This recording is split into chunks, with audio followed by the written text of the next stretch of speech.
नमस्कार साथियों, मैं दीपक कुमार केमिस्ट्री गुरु ऑनलाइन क्लासेज में आपका स्वागत करता हूं। दोस्तों, अपन 10th क्लास में चैप्टर 7 पढ़ रहे थे।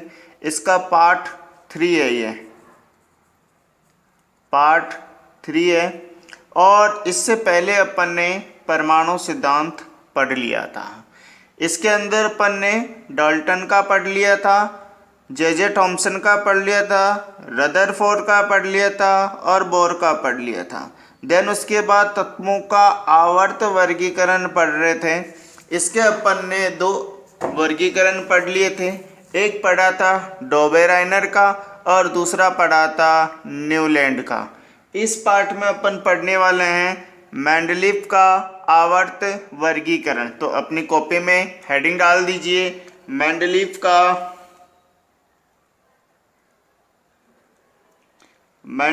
का वर्गीकरण।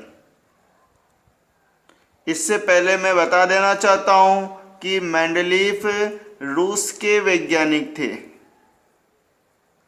रूस के वैज्ञानिक।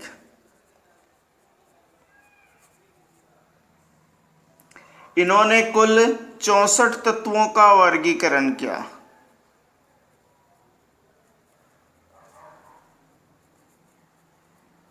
कितने तत्वों का दोस्तों? तो कुल 64 तत्वों का वर्गीकरण किया। इन्होंने अपना एक नियम दिया था, उसे बोलते हैं आवर्त नियम। आवर्त नियम। इस नियम के अनुसार क्या था?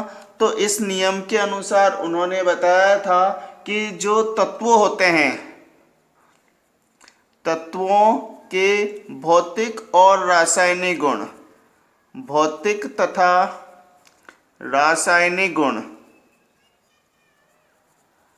रासायनिक गुण उनके परमाणु भार के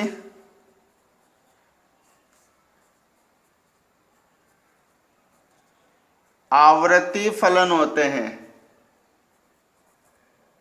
आवर्ती फलन होते हैं।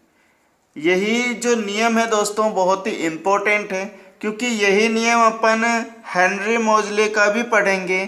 तो वहाँ देखते हैं परमाणु जो ये भार लिखा है, इस परमाणु भार की जगह साथियों अगर मैं कर देता हूँ परमाणु क्रमांक, तो ये हो जाता है आधुनिक आवर्त का नियम। इसे बोलते हैं, इसी नियम को बोल देंगे आधुनिक आवर्त का नियम। लेकिन अगर यहाँ परमाणु भार रहेगा तो ये होगा मेंडलीफ का आवर्त नियम। कई बार क्वेश्चन में पूछ लेते हैं कि मेंडलीफ का आवर्त नियम लिखिए, तो आपको यही चीजें लिखनी है। और अगर यदि पूछ लेता है आधुनिक आवर्त नियम लिखिए, तो परमाणु भार के स्थान पर आपको परमाणु क्रमांक करना है दोस्तों। अब बात करते हैं इस सारणी की क्या क्या विशेषता थी। तो देखिए सारणी की विशेषता, सारणी की विशेषता। मेंडलीफ ने जो सारणी बनाई है उस सारणी में बहुत सारी विशेषताएं थी। उन्हीं विशेषताओं को अपन पढ़ने वाले हैं।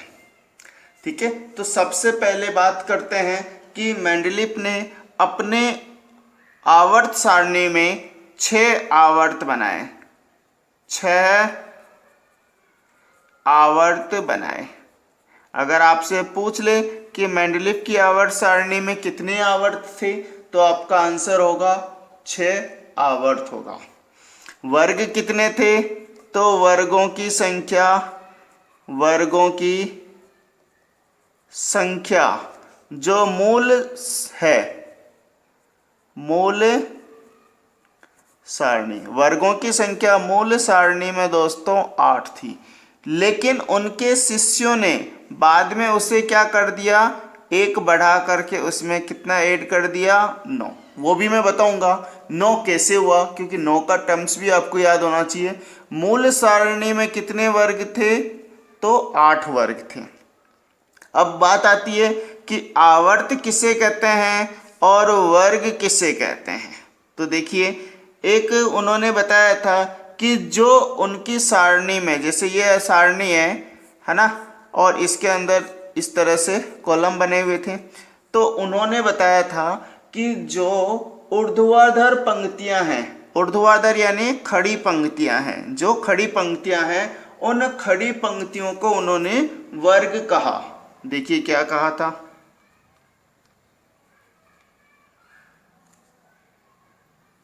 ऊर्ध्वाधर पंक्ति या जो खड़ी थी उन्हें उन्होंने क्या नाम दिया, वर्ग नाम दिया। और जो क्षैतिज पंक्तियां थी, क्षैतिज पंक्ति जो आड़ी लाइन थी, जो ये आड़ी लाइनें हैं, एक बार रेड से बता देता हूं, ये जो आड़ी लाइनें हैं है ना, जो आड़ी लाइन दिख रही है, इन आड़ी लाइनों को उन्होंने कहा था आवर्त। इस आड़ी लाइन को उन्होंने कहा था आवर्त। आवर्त की संख्या कितनी थी, तो आवर्त की संख्या 6 थी। वर्गों की संख्या कितनी थी, तो मूल सारणी में तो वर्ग थे 8, लेकिन उनके शिष्यों ने कितने कर दिए बाद में, 9। क्यों किए, तो एक बार और लिख देता हूं इसको। तो मूल सारणी में 8 वर्ग ही थे, किंतु अक्रिय गैसों की खोज के पश्चात उनके शिष्यों ने, उनके बोले तो किनके शिष्य, तो वो जो मेंडलीव थे उन्हीं के शिष्य, तो उनके शिष्यों ने 9वां वर्ग बनाया, जिसे अलग से बाईं ओर रखा। यानी कि जो सारणी है उसी को बाईं ओर रखा।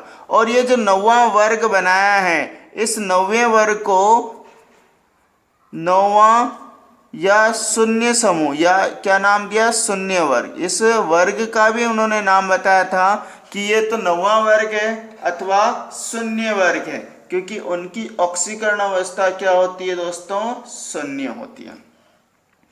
अब बात करते हैं प्रत्येक वर्ग 2 उपवर्ग,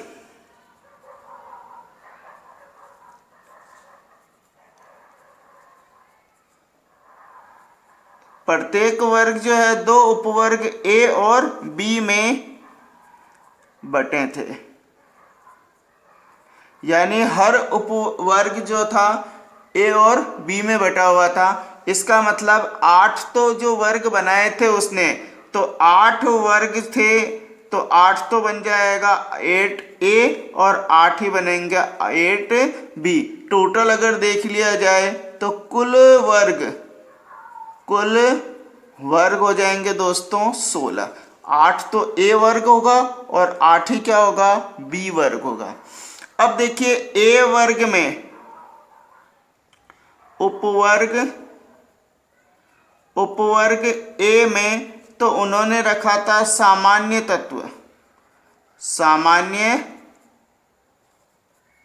तत्वों को, और जबकि बी में कैसे रखा था, तो बी में रखा था संक्रमण तत्वों को। जो संक्रमण तत्व होते हैं, अभी मैं बाद में डिस्कस करेंगे कि संक्रमण तत्व किसे कहते हैं। ऐसे तत्व जिनकी ऑक्सीकरण अवस्था बदलती रहती है, उन स्थायी नहीं होती है, अलग अलग तत्वों में अलग अलग होती है, ऐसे तत्वों को संक्रमण तत्व कहते हैं। तो उन्होंने ए में तो सामान्य तत्व रखे और बी में क्या रख दिए, संक्रमण तत्व रखे थे। अब बात करते हैं तीसरा। पहला देख लिया था अपन ने इस सारणी के बारे में, दूसरा अपन ने इस सारणी की विशेषता देख ली थी, तीसरा बात कर रहे हैं इसके गुण। मेंडलीव की आवर्त सारणी के गुण क्या हैं, गुण के साथ साथ लाभ अपने को क्या मिल रहा है, लाभ के साथ साथ उपलब्धि भी आपको पूछ लेता है, अलग अलग नामों से पूछ लेता है।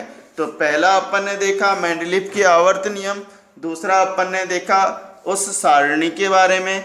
अब तीसरे अपन बात कर रहे हैं दोस्तों कि इस सारणी के गुण क्या हैं, इस सारणी के लाभ क्या हैं, इस सारणी की उपलब्धि क्या है।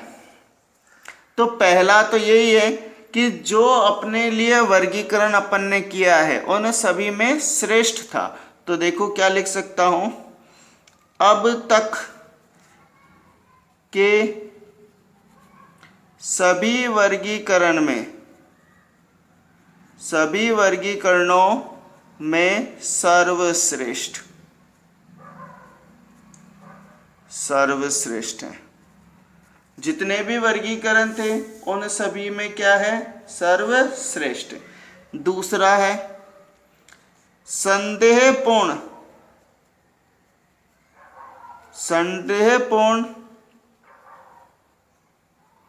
परमाणु भार में सुधार। मेंडलीव से पहले जो बेरिलियम था उस बेरिलियम की संयोजकता 3 मानते थे। संयोजकता बेरिलियम की कितनी थी, 3 थी। और इसका जो परमाणु भार था वो था दोस्तों 13.5। लेकिन मेंडलीव ने इसमें सुधार किया और मेंडलीव ने सुधार करके बताया कि जो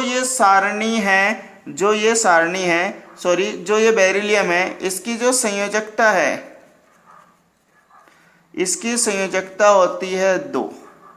और क्या बताया था, और इसका परमाणु भार बताया था 9। उन्होंने करेक्ट करके बताया था, ये उन्होंने सुधार किया। तीसरा, इसकी तीसरी और उपलब्धि क्या है, वो है नए तत्वों की खोज। नए तत्वों की खोज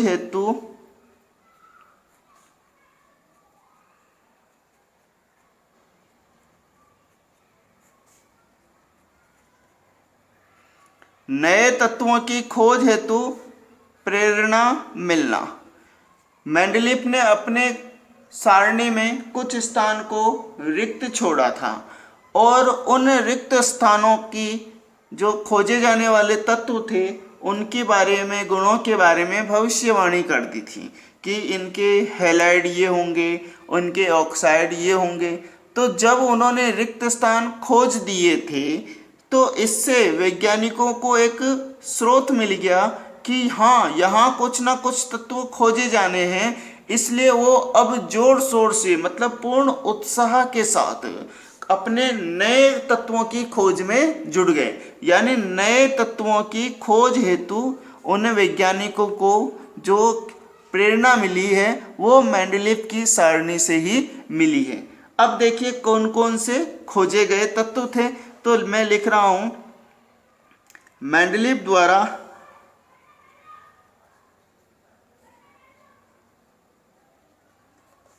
रखा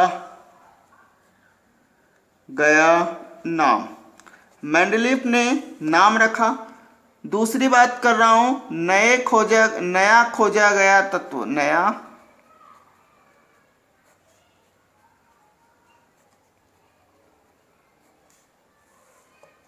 हैलाइड का सूत्र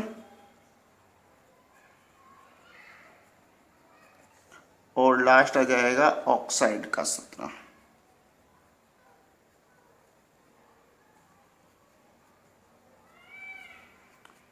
इनमें पहला जो तत्व था वो था एका बोरोन।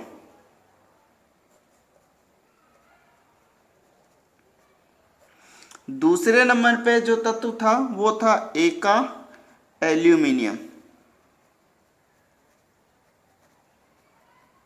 और तीसरे नंबर पे था जो तत्व था वो था एका सिलिकॉन।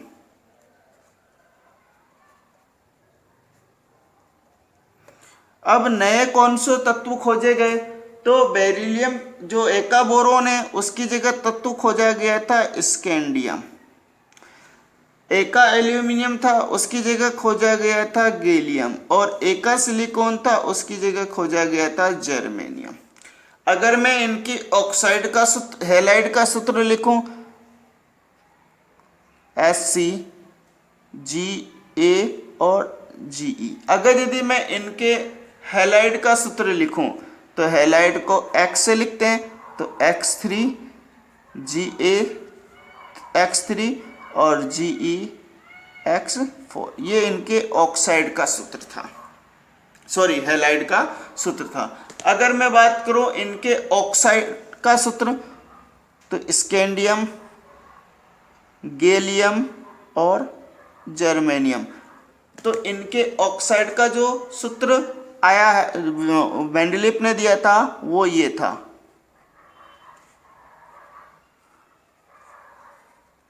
ये उन्होंने मेंडलीफ ने बताया था साथियों।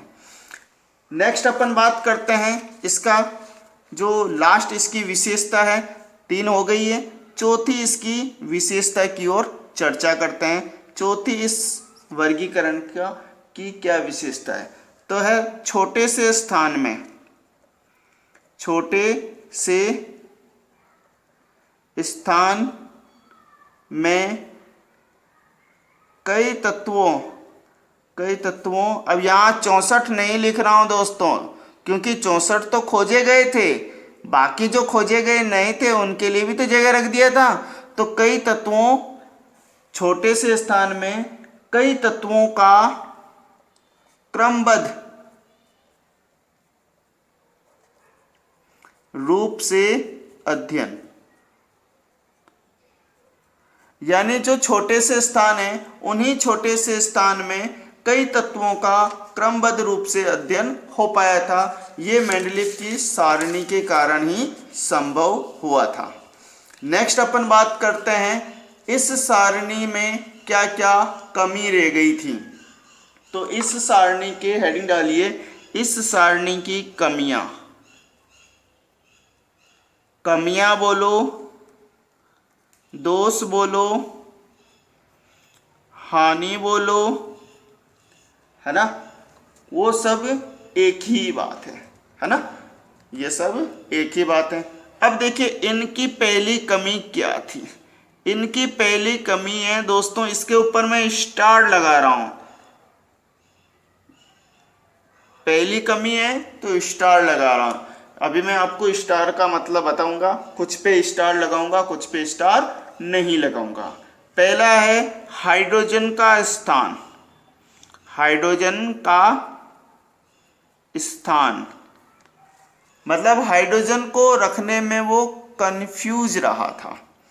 दूसरा है इसके अंदर लैंटेनॉइड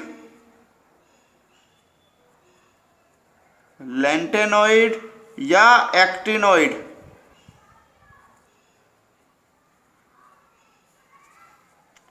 का स्थान। मेंडलीफ ने मूल सारणी में लैंथेनॉइड और एक्टिनॉइड को स्थान नहीं दिया था, और इन दोनों के ऊपर मैंने स्टार लगाया दोस्तों।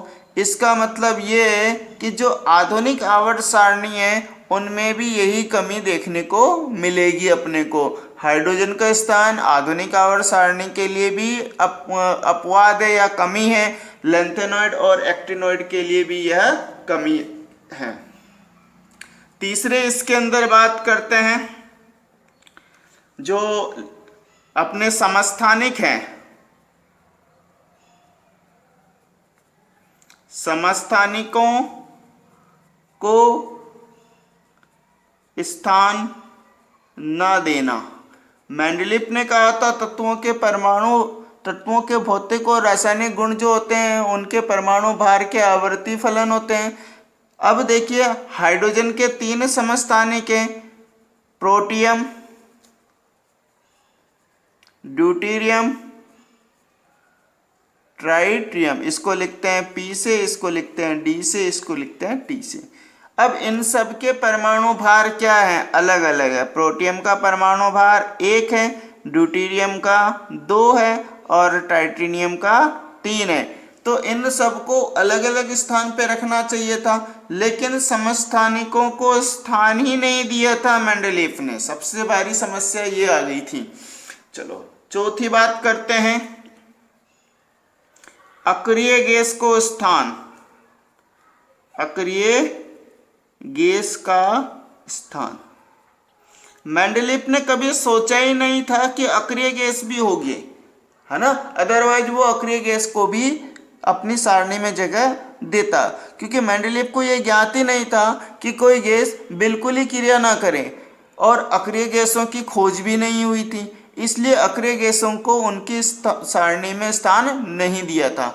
बाद में जब अक्रिय गैस खोजी गई थी दोस्तों, तो उनके शिष्यों ने बाईं ओर 90 अथवा 0 वर्ग बना करके उनको उस गैस को स्थान दिया था, लेकिन मूल सारणी में तो इसका स्थान नहीं था। इसके बाद में बात करते हैं 5वें नंबर पे। 5वें नंबर पे है, हल्के तत्वों को बाद में और भारी तत्वों को पहले रख दिया था। हल्के तत्वों को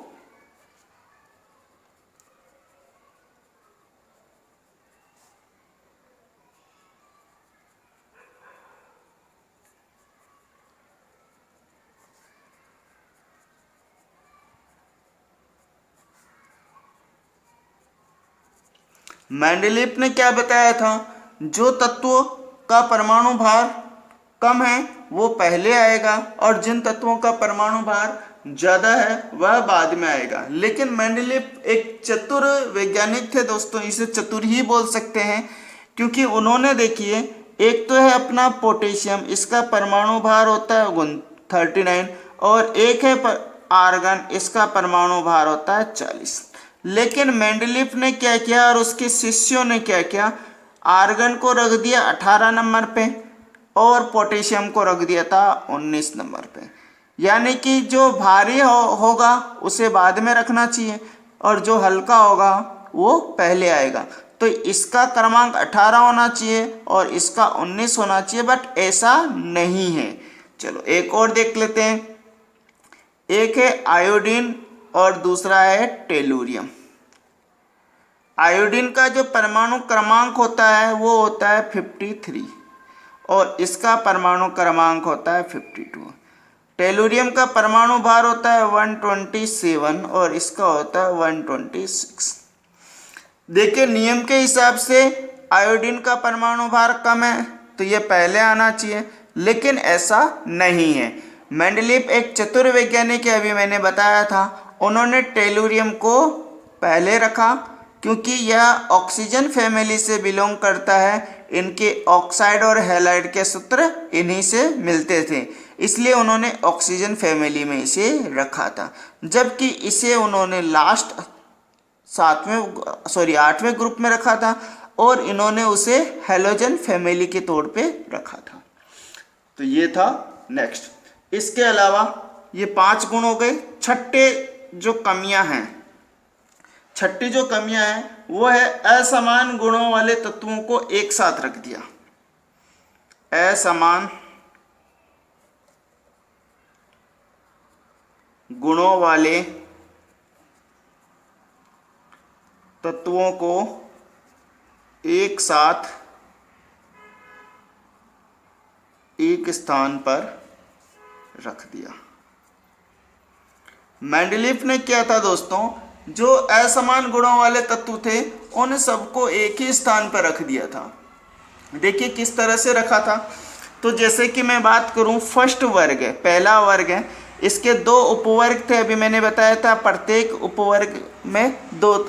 वर्ग में 2 उपवर्ग होते हैं, ए और बी। होते हैं कि नहीं होते?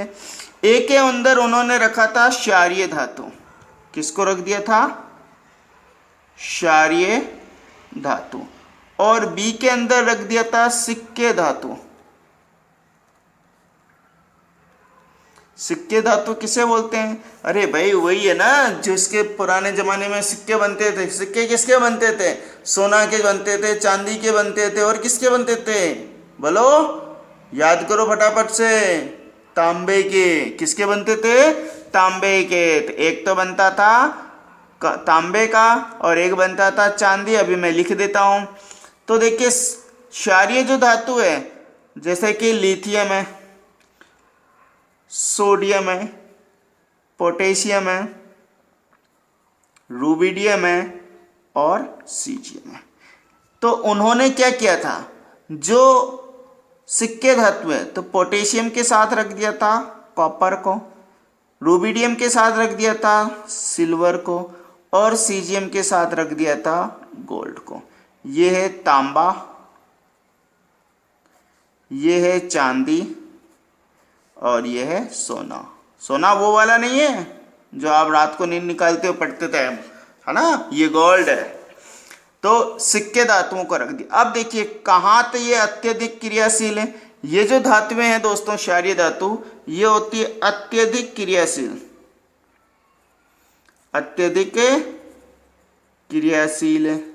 जबकि ये जो सिक्के धातुएं हैं वह है अत्यंत अक्रियाशील, यानी ये क्रिया करते ही नहीं है, जबकि ये क्रिया खूब कर लेते हैं। ये थी छठी कमियां। अब 7वें नंबर पे जो कमी है, जैसे कि असमान गुणों को एक स्थान पर रख दिया, तो समान गुण वाले तत्वों को अलग अलग रख दिया, अलग अलग स्थान पर रखा। यानी जो समान गुण वाले तत्व थे उनको तो एक स्थान पर अलग अलग रख दिया, और जो असमान गुण वाले थे उनको एक स्थान पर रख दिया। जैसे कि मैं बात करूं, कॉपर अक्रियाशील है, लेड ये दोनों भी अक्रियाशील है, लेकिन इन दोनों को दोस्तों अलग अलग स्थान पर रख दिया। यही कारण है कि यह भी एक बहुत ही इम्पोर्टेंट कमी है। ठीक है दोस्तों, आज के लिए इतना ही।